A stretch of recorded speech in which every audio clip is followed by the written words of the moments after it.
Welcome to G9 news. Mangalagiri YCP in charge మార్పు అనంతరం ఆళ్ల రామకృష్ణారెడ్డి వైసీపీకి ఎమ్మెల్యే పదవికి రాజీనామా చేసినటువంటి విషయము మనందరికీ తెలిసిందే. ఆ తర్వాత ఆర్కే సైలెంట్ అయిపోయారు. రాజీనామా చేసిన తర్వాత మొదటిసారి ఆయన మీడియా ముందుకైతే వచ్చి కొన్ని సంచలన వ్యాఖ్యల్ని కూడా చేశారు. తాను ఏ పార్టీలో ఉండేది కాలం నిర్ణయిస్తుందని ఆయన అన్నారు. వైసీపీకి ఎంత సేవ చేశానో తనకు తెలుసని, తాను సర్వస్వం పోగొట్టుకున్నాను అని చెప్పేసి ఆర్కే అనటం జరిగింది. ఇక నుంచి వైఎస్ షర్మిల వెంట నడుస్తాను అంటూ ఆర్కే అయితే కొన్ని సంచలన వ్యాఖ్యలు చేశారు. తాను వైఎస్ఆర్ కుటుంబానికి చెందినటువంటి వ్యక్తిని అని చెప్పేసి, అంటే వైఎస్ రాజశేఖర్ రెడ్డి గారి మీద ఉన్నటువంటి అభిమానంతోనే షర్మిలమ్మ ఏ నిర్ణయం తీసుకున్నా ఆమె వెంటే ఉంటాను అని చెప్పేసి ఆయన అనటం జరిగింది. షర్మిలను కూడా తాను కలిశాను అని చెప్పేసి, ఆమె యొక్క నిర్ణయాన్ని బట్టే తన నిర్ణయం కూడా ఉంటుంది అని చెప్పేసి ఆయన అనటం జరిగింది. వైసీపీకి కొన్ని సిద్ధాంతాలు అనేవి అయితే ఉండాలి. ఎందుకంటే ఎంచుకున్న అభ్యర్థుల్ని ఓడించాలి అంటే ఆ నియోజకవర్గ పరిధిలో అభివృద్ధి చేయాలి అంటూ ఆళ్ల రామకృష్ణారెడ్డి అయితే హితవు పలకడం జరిగింది. మంగళగిరి ప్రజలు అభివృద్ధిని అయితే కోరుకుంటున్నారు. 1200 కోట్లతో అభివృద్ధి చేస్తామని చెప్పి కేవలం 120 కోట్లను మాత్రమే కేటాయించారు అని చెప్పేసి ఆళ్ల రామకృష్ణారెడ్డి అయితే చెప్పడం జరిగింది. అట్లనే 50 ఏళ్లలో జరగని అభివృద్ధి 4 ఏళ్లలో చేసి చూపించానంటూ ఆర్కే పేర్కొనడం జరిగింది. మంగళగిరి అభివృద్ధికి నిధులు విడుదల కాలేదంటూ ఆర్కే తెలియజేశారు. కాంట్రాక్టర్లు ఇంకా తనపై ఒత్తిడి తెచ్చినా కూడా తాను సీఎంఓకి పదే వెళ్ళి అడిగానని చెప్పేసి ఆయన చెప్పడం జరిగింది.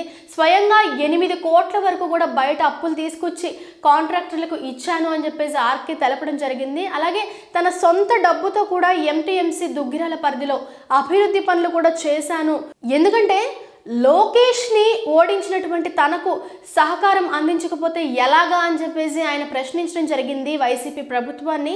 అయితే తానైతే ఎవరిని కూడా నిందించడం లేదు అని చెప్పేసి ఆర్కే అనడం జరిగింది. అంటే ఏంటంటే షర్మిలతో కలిసి నడుస్తారా, ఏ విధమైనటువంటి మార్పులు అనేవి ఈ ఆంధ్రప్రదేశ్ రాష్ట్ర రాజకీయాల్లో జరగబోతూ ఉన్నాయి. ముఖ్యంగా మంగళగిరి నియోజకవర్గానికి రీసెంట్గా రాజీనామా చేసినటువంటి ఎమ్మెల్యే ఆళ్ల రామకృష్ణారెడ్డి అయితే ఈ విధంగా తన యొక్క వాదనలు వినిపించడం జరిగింది.